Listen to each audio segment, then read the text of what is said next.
I was a young man growing up in New York City, I refused to pledge allegiance to the flag.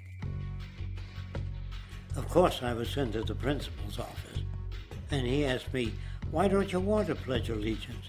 Everybody does."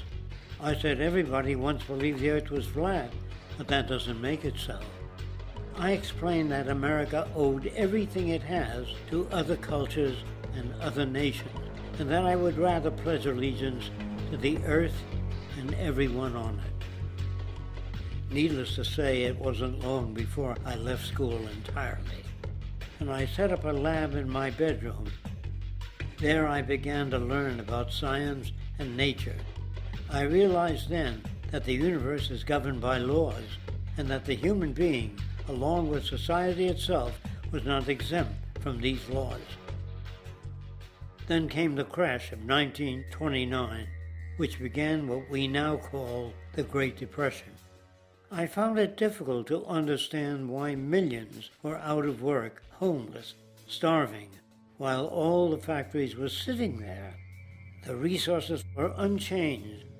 It was then that I realized that the rules of the economic game were inherently invalid. Shortly after came World War II, where various nations took turns systematically destroying each other. I later calculated that all the destruction and wasted resources spent on that war could have easily provided for every human need on the planet. Since that time, I have watched humanity set the stage for its own extinction.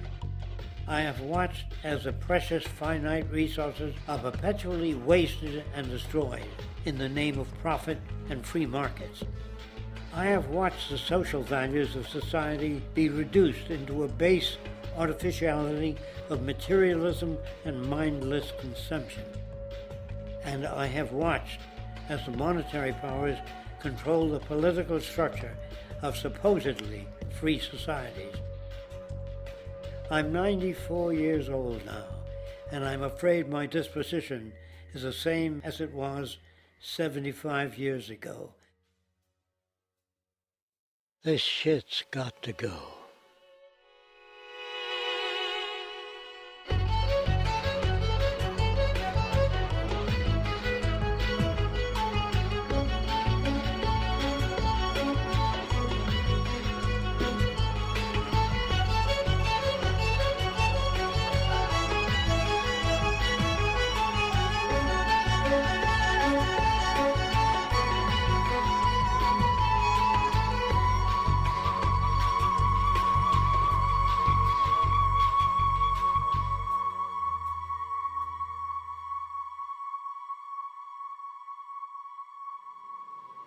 So you're a scientist, and somewhere along the way, hammered into your head is the inevitable nature versus nurture, and that's at least up there with Coke versus Pepsi or Greeks versus Trojans.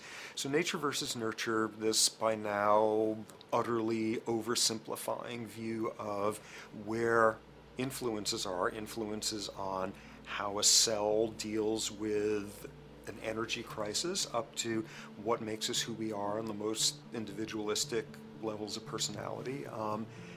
And what you've got is this complete false dichotomy built around nature as deterministic. At the very bottom of all the causality of life is DNA and the code of codes and the Holy Grail, and everything is driven by it. And at the other end, a much more social science perspective, which is we